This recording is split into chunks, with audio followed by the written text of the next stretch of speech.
Obesity எனப்படும் உடல் பருமன் ஒரு நாள்பட்ட நோய் ஆகும்.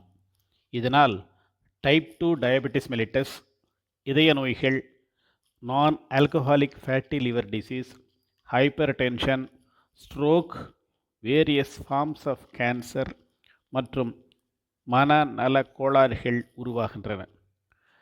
2030 உலகில் 1 பில்லியன் மக்கள் உடல் பருமனோடு வாழ்வார்கள் என வேர்ல்டு ஒபேசிட்டி ஃபெடரேஷன் தெரிவிக்கிறது.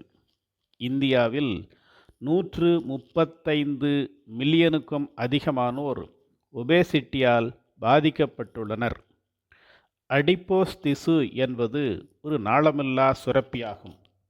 இது லிப்பிட்ஸ் எனப்படும் கொழுப்பை சேமிப்பது மட்டுமல்லாமல் சைட்டோகைன்ஸ், கீமோகைன்ஸ் அண்ட் ஹார்மோனல் ஃபேக்டர்ஸ் போன்ற பொருட்களையும் சுரக்கிறது.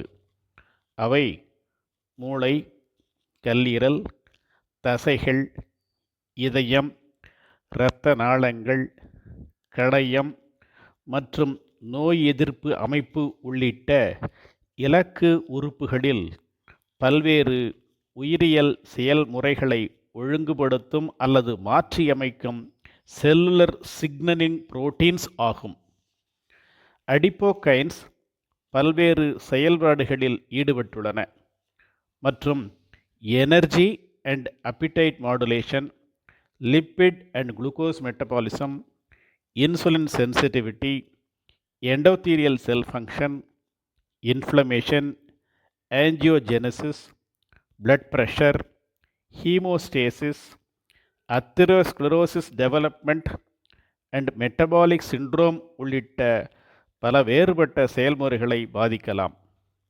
உடல் பருமனில் வெள்ளை கொழுப்பு திசுக்களின் அதிகரிப்பு, குறிப்பாக விசரல் ஃபேட் எனப்படும் உள்ளுறுப்பு கொழுப்பு, அடிப்போகைன்ஸ்களின் சுரப்பை பாதிக்கிறது மற்றும் இன்சுலினுக்கு உணர்திறன் குறைதல், குறைந்த ஆஞ்சியோஜெனிக் திறன் மற்றும் அதிகரித்த லைப்போலைட்டிக் செயல்பாடு உள்ளிட்ட விசரல் ஒயிட் அடிப்போ டிஷ்யூகளின் பண்புகளின் காரணமாக வளர்சிதை மாற்ற நோய்கள் மற்றும் இருதய நோய்கள் உருவாகின்றன. Breathlessness, increased sweating, snoring, inability to cope with sudden physical activity, back and joint pains, low confidence and self-esteem ஆகியவை உடல் பருமனின் அறிகுறிகள்.